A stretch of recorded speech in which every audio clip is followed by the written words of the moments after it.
നിങ്ങളുടെ എല്ലാവരുടെയും സപ്പോർട്ട് കൊണ്ട് എൻ്റെ യൂട്യൂബ് ചാനലിൽ 10,000-ത്തിനടുത്ത് സബ്സ്ക്രൈബേഴ്സും അതുപോലെ തന്നെ ഇൻസ്റ്റാ പേജിൽ 9,000-ത്തിന് മുകളിൽ ഫോളോവേഴ്സും ആയിട്ടുണ്ട്. അപ്പം ഇത്രയും സപ്പോർട്ട് ചെയ്ത് നിങ്ങൾക്ക് എന്നാൽ കഴിയുന്ന രീതിയിൽ തിരിച്ചും ഒരു ഗിഫ്റ്റ് അയച്ചു തരാൻ വേണ്ടിയിട്ടാണ് പ്ലാൻ ചെയ്യുന്നത്.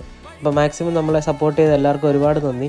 ഞാനിപ്പോൾ മെയിനായിട്ട് അക്വാട്ടിക് പ്ലാന്റുകളാണ് വളർത്തിക്കൊണ്ടിരിക്കുന്നത്. അതുകൊണ്ട് തന്നെ ഏതൊരു ബിഗിനേഴ്സിനും ഈസി ആയിട്ട് വളർത്താൻ പറ്റുന്ന കുറച്ച് അക്വാട്ടിക് പ്ലാന്റ്സിൻ്റെ ഒരു സെറ്റാണ് ഞാൻ അയച്ചു കൊടുക്കാൻ വേണ്ടി പോകുന്നത്. അപ്പോൾ നിങ്ങൾ ചെയ്യേണ്ടത് ഇത്ര മാത്രമേ ഉള്ളൂ. ഈ വീഡിയോ നിങ്ങൾ ഇൻസ്റ്റയിലാണ് കാണുന്നുണ്ടെങ്കിൽ എൻ്റെ ഇൻസ്റ്റാ പേജ് ഫോളോ ചെയ്യുക. അതുപോലെ തന്നെ കൊളാബ് ചെയ്തിട്ടുള്ള SG അക്വാട്ടിക്സ് എന്നുള്ള ഇൻസ്റ്റാ പേജും ഫോളോ ചെയ്യുക. ഈ വീഡിയോയ്ക്ക് ഒരു ലൈക്ക് ഇടുക, ഈ വീഡിയോയ്ക്ക് ഒരു കമൻറ്റ് ഇടുക. ഈ വീഡിയോയുടെ കമൻറ്റിൽ നിന്നാണ് നമ്മളൊരു വിന്നറിനെ സെലക്ട് ചെയ്യുന്നത്. അതുപോലെ തന്നെ ഈ വീഡിയോ നിങ്ങൾ യൂട്യൂബിലാണ് കാണുന്നതെന്നുണ്ടെങ്കിൽ ഇപ്പോൾ തന്നെ സബ്സ്ക്രൈബ് ചെയ്യുക. അതുപോലെ തന്നെ ഈ വീഡിയോയ്ക്ക് ഒരു കമൻറ്റ് ഇടുക. ഏപ്രിൽ 1 വരെയാണ് നിങ്ങൾക്ക് ടൈം ഉള്ളത്. ഏപ്രിൽ 1 നമ്മൾ ഇതിൻ്റെ വിന്നറിനെ സെലക്ട് ചെയ്ത് വീഡിയോ ഇടുന്നതായിരിക്കും. അല്ല വേണ്ട, ഏപ്രിൽ 2 ആക്കാം. ഇനി 1 നമ്മൾ പറ്റിക്കുമെന്ന് വിചാരിച്ചാലോ. അപ്പോൾ ഏപ്രിൽ 2 ഇതിൻ്റെ വിന്നറിനെ സെലക്ട് ചെയ്യാം. അപ്പോൾ ഏപ്രിൽ 1 വരെയാണ് നിങ്ങൾക്ക് ടൈം ഉള്ളത്. അപ്പോൾ മാക്സിമം സപ്പോർട്ട് ചെയ്യുക, വിന്നർ ആവാൻ ശ്രമിക്കുക. അടുത്ത വീഡിയോ കാണാം.